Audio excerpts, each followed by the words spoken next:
Hi friends, welcome to spice up. இந்த வீடியோவில் super சிம்பிளான கிரன்ச்சியான ரோஸ்டட் நட்ஸ் கேரமல் டாஃபி எப்படி பண்ணுறதுன்னு காட்ட போகிறேன்.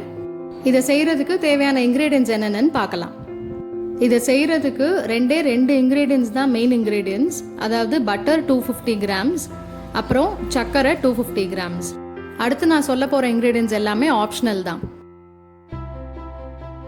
உங்களோட சாய்ஸ் ஆஃப் நட்ஸ் நீங்கள் யூஸ் பண்ணிக்கலாம். இதுக்கு நான் இன்னைக்கு பாதாம், ஹேசல் நட், பிஸ்தா, அப்புறம் முந்திரி எல்லாமே ஒரு டேபிள் ஸ்பூன் அளவுக்கு எடுத்திருக்கேன்.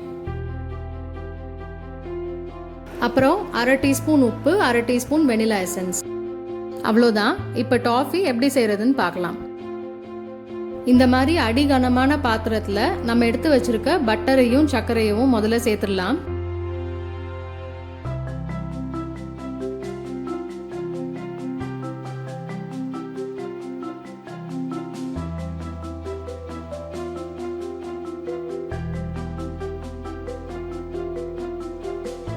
கூடவே 1/4 டம்ளர் தண்ணி இதில் ஆட் பண்ணிக்கலாம். அப்போ தான் சுகர் நல்லா குயிக்காக மெல்ட் ஆகும். இப்போ அடுத்து என்ன செய்யணும்னா, சுகரையும் பட்டரையும் நல்லா மெல்ட் பண்ணணும். அதுக்கு அடுப்பை நல்லா லோ ஃப்ளேம்லேயே வச்சு அப்பப்போ கிளறி விட்டுட்டே இருங்க. இது மெல்ட் ஆகிறதுக்கு ஒரு 10லேருந்து 15 நிமிஷம் வரைக்கும் ஆகலாம். நம்ம எவ்வளோ குவான்டிட்டி பட்டரும் சுகரும் எடுத்துருக்கோங்கிறத பொறுத்து. ஆனால் மறக்காமல் லோ ஃப்ளேம்லேயே வச்சு மெல்ட் பண்ணுங்கள். இல்லைன்னா சுகர் பட்டரோட கம்பைன் ஆகாமல் தனியாக அது கேரமலைஸ் ஆக ஆரம்பிச்சிடும்.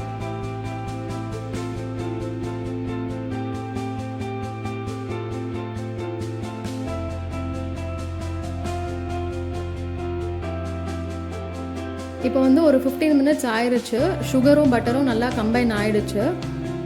இந்த ஸ்டேஜில் நீங்கள் ஃப்ளேமை கொஞ்சம் ஜாஸ்தி பண்ணிக்கலாம். மீடியம் லோ ஃப்ளேமில் வச்சுக்கோங்க. அதை விட ஜாஸ்தி வச்சிட்டிங்கன்னா பட்டரும் சுகரும் தனியாக பிரிஞ்சிடும். இதுக்கப்புறம் அடுத்து ஒரு 10-15 நிமிஷத்துக்கு நீங்கள் கைவிடாமல் கிளறிட்டே இருக்கணும். இல்லைன்னா பர்ன் ஆகிடும். கொஞ்சம் பர்ன் ஆனால் கூட டாஃபீஸ் ரொம்ப கசக்க ஆரம்பிச்சிடும்.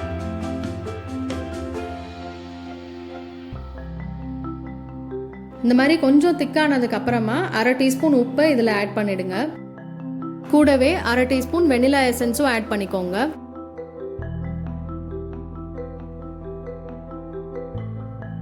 இப்போ ஒரு 7 மினிட்ஸ் ஆயிடுச்சு. பார்த்தீங்கன்னா தெரியும், முதல்ல இருந்ததுக்கு இப்போ நல்லாவே திக்காக இருக்கு. இன்னும் ஒரு 5 மினிட்ஸில் கலரும் கொஞ்சம் நல்லா சேஞ்ச் ஆக ஆரம்பிச்சிரும். இப்போ பாருங்க, நல்லா ஒரு லைட் ப்ரௌன் கலர் ஆயிருக்கு. இன்னும் ஒரு 5 மினிட்ஸில் ரெடி ஆயிடும்.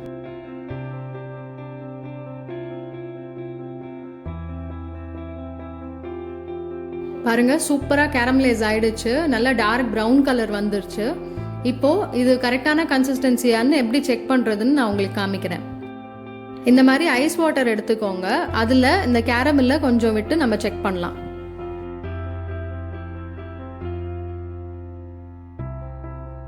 ஐஸ் வாட்டரில் தான் நீங்கள் இதை செக் பண்ணணும். ரூம் டெம்பரேச்சரில் இருக்க தண்ணியில் உங்களுக்கு கரெக்டாக தெரியாது பதம். தண்ணியில் ஒரு 5 செகண்ட் விட்டுட்டு அதுக்கப்புறம் அதை எடுத்து பார்த்தீங்கன்னா அது நல்லா ஸ்டிஃபாக இருக்கணும். அழுத்தி பார்த்தீங்கன்னா இந்த மாதிரி உடையணும். அதுதான் கரெக்டான கன்சிஸ்டன்சி. ஒருவேளை அது இந்த மாதிரி உடையலை, இன்னும் கொஞ்சம் ஸ்டிக்கியாக தான் இருக்குது அப்படின்னா அடுப்பிலே வச்சு இன்னொரு 5 நிமிஷத்துக்கு கிளறி விடுங்க. இப்போது இதை இந்த மாதிரி கிளறிக்கிட்டே இன்னொரு பிளேட்டில் ட்ரான்ஸ்ஃபர் பண்ணிடலாம். நான் ஒரு பிளேட்டில் இந்த மாதிரி பட்டர் பேப்பர் வச்சு அது மேலே டாஃபியை ஊற்றுறேன். ஏன்னா அப்போ தான் ஈஸியாக எடுக்க வரும்னு. ஒருவேளை உங்ககிட்ட பட்டர் பேப்பர் இல்லைன்னா பரவாயில்ல, நீங்கள் ஒரு பிளேட்டில் கொஞ்சம் பட்டர் தடவிட்டு அது மேலே இந்த டாஃபியை ஊற்றுனீங்கன்னா ஈஸியாக எடுக்க வரும் உங்களுக்கு. ஊற்றிட்டு இந்த மாதிரி உங்களுக்கு வேணுங்கிற திக்னஸ் அளவுக்கு ஃப்ளாட்டன் பண்ணி விட்டுருங்க. இப்போ இதே மாதிரி மிச்சம் இருக்க டாஃபியவும் நம்ம ரெடி பண்ணிக்கலாம்.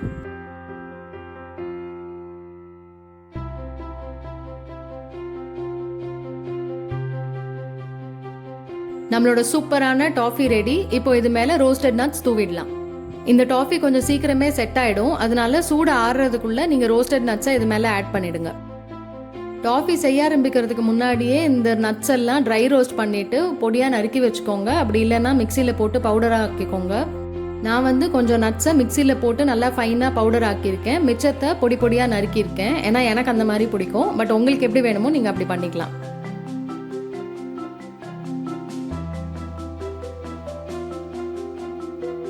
நம்மளோட டாஃபி ரெடி. இப்போ இதை ஃபேனுக்கு கீழே வச்சிடலாம். ஒரு 1/2 hour ஆகும் செட் ஆகிறதுக்கு. சூப்பராக செட் ஆயிடுச்சு டாஃபி. இப்போ பட்டர் பேப்பர் எடுத்துட்டு இதை குட்டி குட்டி பீசஸாக உடச்சிக்கலாம்.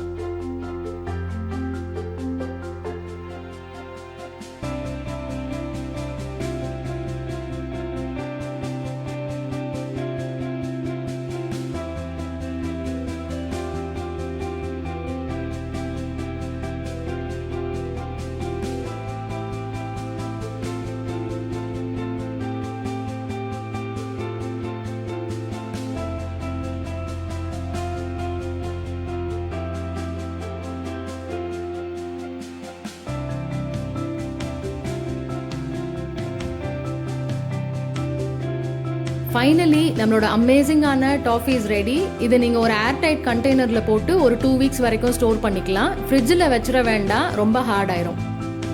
அப்புறம் ஒரு சின்ன விஷயம், நம்ம யூஸ்வலாக டாஃபி செஞ்சதுக்கு அப்புறமா அந்த பாத்திரத்தில் மிச்சம் இருக்கிற டாஃபி வந்து ரொம்ப ஹார்ட் ஆயிரும். அதை கழுவுறதுக்கு ரொம்ப கஷ்டமாக இருக்கும். நிறைய பேருக்கு தெரியாது, அதனால சொல்கிறேன். அந்த பாத்திரம் ஃபுல்லாக தண்ணி பிடிச்சி வச்சுக்கோங்க. அதை நல்லா ஹை ஃப்ளேமில் வச்சு நல்லா கொஞ்சம் நேரத்துக்கு கொதிக்க விடுங்க. கொதிக்க விட்டீங்கன்னா அந்த டாஃபிலாம் மெல்ட் ஆயிரும். அதுக்கப்புறம் நீங்கள் அந்த பாத்திரத்தை ஈஸியாக வாஷ் பண்ணிடலாம். உங்களுக்கு இந்த வீடியோ பிடிச்சிருந்துச்சுன்னா please like, share and subscribe பண்ணுங்க. அண்ட் மறக்காம கீழே இருக்க பெல் ஐக்கானை ப்ரெஸ் பண்ணுங்க. அப்பதான் நாங்கள் புது வீடியோ அப்லோட் பண்ணும்போது உங்களுக்கு நோட்டிஃபிகேஷன்ஸ் வரும். தேங்க்ஸ் ஃபார் வாட்சிங் and have a great day ahead.